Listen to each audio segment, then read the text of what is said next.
ناظرین، آج کی یہ ویڈیو ملکہ بلقیس کے تخت کے حوالے سے پیش کی جا رہی ہے۔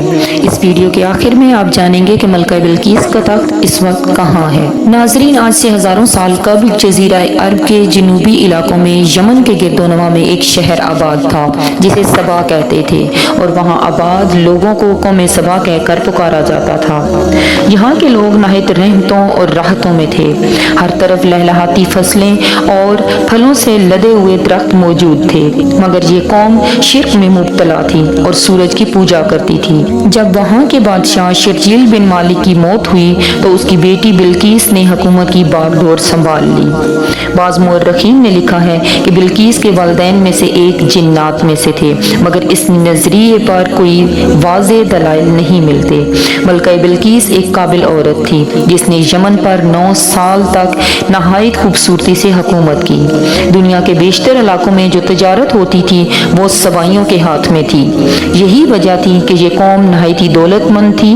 یہ وہ زمانہ تھا جب مشرق سے مغرب تک ایک عظیم مہد بادشاہ کی طاقتور حکومت اور جاہ و جلال کا ڈنکا بجتا تھا، جسے تاریخ میں سلیمان بن داؤد کے نام سے جانا جاتا ہے۔ حضرت سلیمان علیہ السلام کی حکومت بیشتر ممالک پر تھی، جس کا دارالخلافہ یروشلم شہر تھا۔ آپ کو جنات، چرند پرند اور حیوانات پر بھی حکومت عطا کی گئی تھی۔ ایک دن کا واقعہ ہے کہ حضرت سلیمان علیہ السلام نے دربار لگایا تو تمام تر مخلوقات حاضر ہوئیں، مگر ان کا چہیتا پرندہ ہدہد غائب تھا۔ آپ علیہ السلام نے پوچھا، ہدہد کہاں ہے؟ جب وہ نظر نہ آیا تو حضرت سلیمان علیہ السلام نے فرمایا، اگر وہ اپنی غیر حاضری کی کوئی معقول وجہ بیان نہ کر سکا تو اسے ذبح کر دیا جائے گا۔ ابھی یہ گفتگو ہو ہی رہی تھی کہ ہدہد حاضر ہو گیا۔ پوچھا گیا، تم کہاں تھے؟ ہدہد نے بڑے احترام سے جواب دیا، اے اللہ کے پیغمبر، میں اڑتے اڑتے ایسے ملک جا پہنچا جہاں لوگ شرک میں مبتلا دیکھے۔ وہ آگ اور سورج کی پوجا کرتے ہیں۔ ان کی بادشاہ ایک عورت ہے جسے وہ بلقیس کے نام سے پکارتے ہیں۔ وہ ایک بہت بڑے تخت پر بیٹھ کر حکومت کرتی ہے۔ اس کے تخت میں قیمتی ہیرے، لال جواہرات اور زمرد جڑے ہوئے ہیں، اور اس کے پاس تمام شاہی سامان، آرائش و نمائش موجود ہیں۔ حضرت سلیمان علیہ السلام نے کہا، اگر تمہاری بات سچ ہے تو میرا خط اس ملکہ تک پہنچاؤ تاکہ وہ شرک سے باز آ جائے۔ خط پہنچانے کے بعد تم وہاں بیٹھ کر سنو کہ وہ کیا رد عمل اختیار کرتی ہے، اور پھر آ کر مجھے خبر دینا۔ حضرت سلیمان علیہ السلام نے خط روانہ کیا جو کچھ یوں تھا، شروع اللہ کے نام سے جو بڑا مہربان نہایت رحم والا ہے۔ یہ عزت والا خط سلیمان ابن داؤد کی جانب سے ملکہ سبا بلقیس کی طرف ہے۔ جو ہدایت کی پیروی کرے اس کے لیے سلامتی ہے۔ مجھ پر غلبے کی خواہش نہ کرو، میرے مقابلے میں سرکشی اختیار نہ کرو، بلکہ فرمانبردار اور مطیع ہو کر میرے پاس آ جاؤ۔ یہ خط دراصل ملکہ سبا اور اس کی قوم کی طرف دعوت اسلام تھی۔ ہدہد نے یہ خط لے جا کر ملکہ بلقیس کی گود میں گرا دیا۔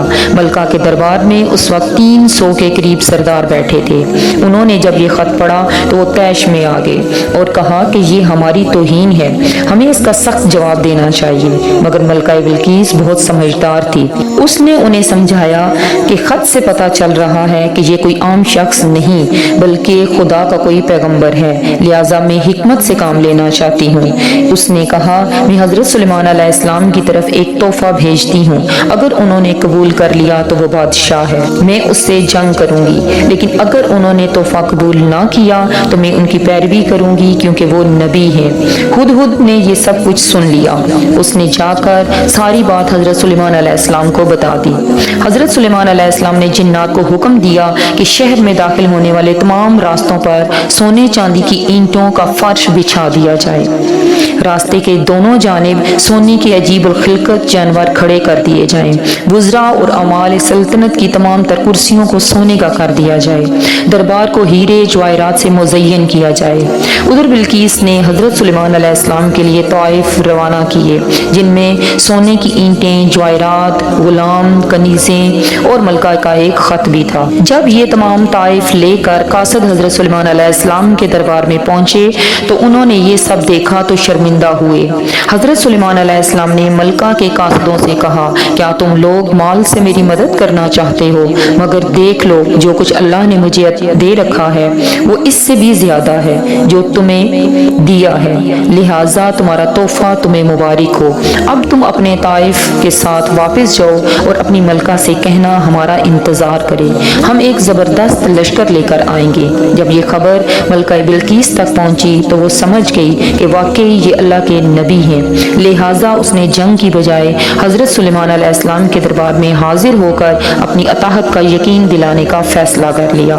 جب حضرت سلیمان علیہ السلام تک یہ پیغام پہنچا تو آپ علیہ السلام نے اپنے درباریوں سے کہا، تم میں سے کون ہے جو ان کے متی ہونے سے پہلے ملکہ کا تخت میرے پاس اٹھا لائے؟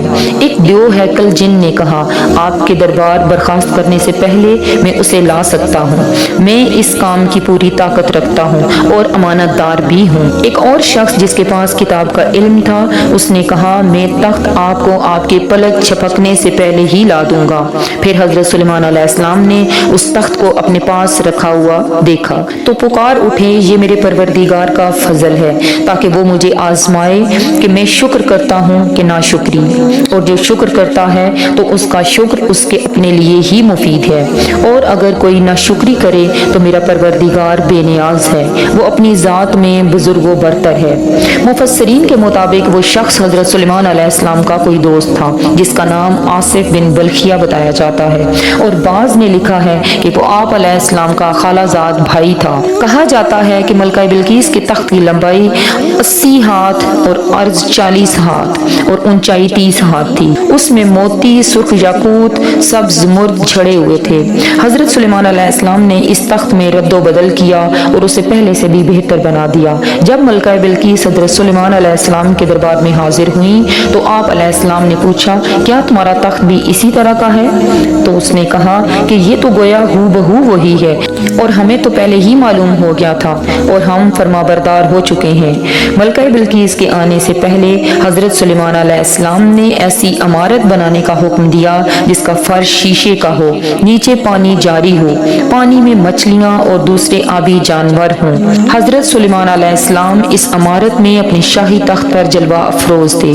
شیشے کے نیچے سے پانی اپنی پوری آب و تاب کے ساتھ بہہ رہا تھا، جبکہ اس کے اوپر شیشہ نظر نہ آتا تھا۔ بلقیس کو محل میں لایا گیا۔ جب اس نے فرش کو دیکھا تو سمجھی کہ یہ پانی کا ایک حوض ہے، لہٰذا اپنی پنڈلیوں سے کپڑا اٹھا لیا۔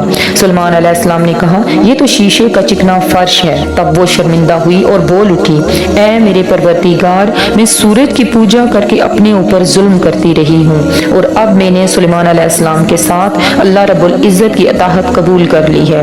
لہٰذا بلقیس پر ظاہر ہو گیا کہ جس طرح وہ شیشے کے صحن کو پانی کی لہریں مارنے والا گہرا حوض سمجھ بیٹھی، اسی طرح اس نے اور اس کی قوم نے سورج کی چمک دھمک دیکھ کر اسے معبود اور خدا سمجھ لیا۔ اسے اپنی غلطی پر نہایت ہی شرمندگی ہوئی۔ بعض مورخین نے لکھا ہے کہ اس واقعے کے بعد ملکہ سبا مسلمان ہو گئی اور حضرت سلیمان علیہ السلام نے نکاح کر لیا، جبکہ بعض نے لکھا ہے کہ آپ نے بلقیس کو یمن واپس بھیج دیا اور اس کے لیے وہاں پر 3 بڑے محل تعمیر کروائے۔